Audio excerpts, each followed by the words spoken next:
Back here in this country, President Trump invited rank-and-file House Democrats to lunch today, essentially going over the head of House Speaker Nancy Pelosi.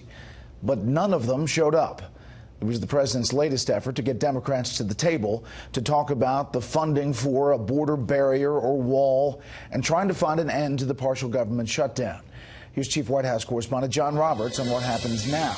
Good evening, John. Brett, good evening to you. What happens now is the president will continue to try to appeal to moderate Democrats on his calls for money for border security, including building a border barrier. But today, an effort to do that failed when two of the co-chairs of the Blue Dog Coalition and some other Democrats said to the president, "Thanks, but no thanks." President Trump invited a handful of Democrats to the White House today, along with an equal number of Republicans, to talk border security. None of the Democrats took him up on the offer. I think it's pretty telling. This was supposed to be a bipartisan lunch, and the sheer fact that not a single Democrat was able to show up is pretty telling as who wants to negotiate and who doesn't. The lunch reinforced the White House mantra that President Trump is willing to cut a deal, but Democrats only want to obstruct. On Capitol Hill, Senate Minority Leader Chuck Schumer insisted he is willing to talk anytime, anywhere. Well, I'll meet with him anytime he wants. As you know, the last time I spoke with him was when he walked out, threw a temper tantrum and walked out.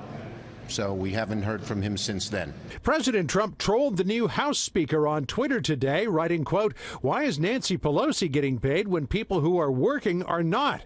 Pelosi trolled him right back in a tweet saying, "Stop holding the paychecks of 800,000 Americans hostage. There is no reason for them to be suffering right now. Reopen the government. Hashtag Trump shutdown." Republicans again accused Democrats of ignoring national security just to stick it to the president. The question is, why have they all of a sudden flip-flopped on this issue? And the answer is pretty clear. It's because this is now an idea that comes from President Trump, and the Democrats clearly don't want to give the president a victory on this issue. The lingering effect of the shutdown took on new significance today. The Commandant of the Coast Guard, Admiral Carl Schultz, tweeting to his coasties, "Today you will not be receiving your regularly scheduled paycheck. To the best of my knowledge, this marks the first time in our nation's history that service members in a U.S. armed force have not been paid during a lapse in appropriations."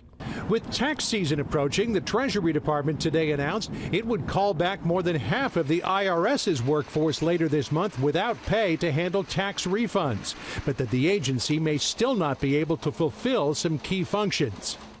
While all sides claim they want to end the shutdown, there is no movement toward compromise. I'd like to see proposals going back and forth every day. Democrats believe they can simply outwait President Trump as the shutdown begins to bite. You're not winning the fight. You may be in your own untruth bubble, but you're not winning the fight. Everyone knows that. We certainly do.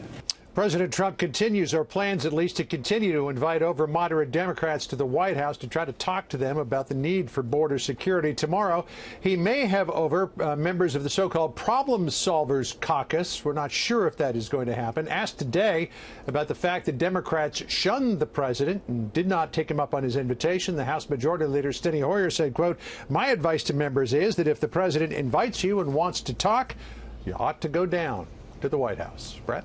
I need some problem solvers. John Roberts live on the North Lawn. John, thanks.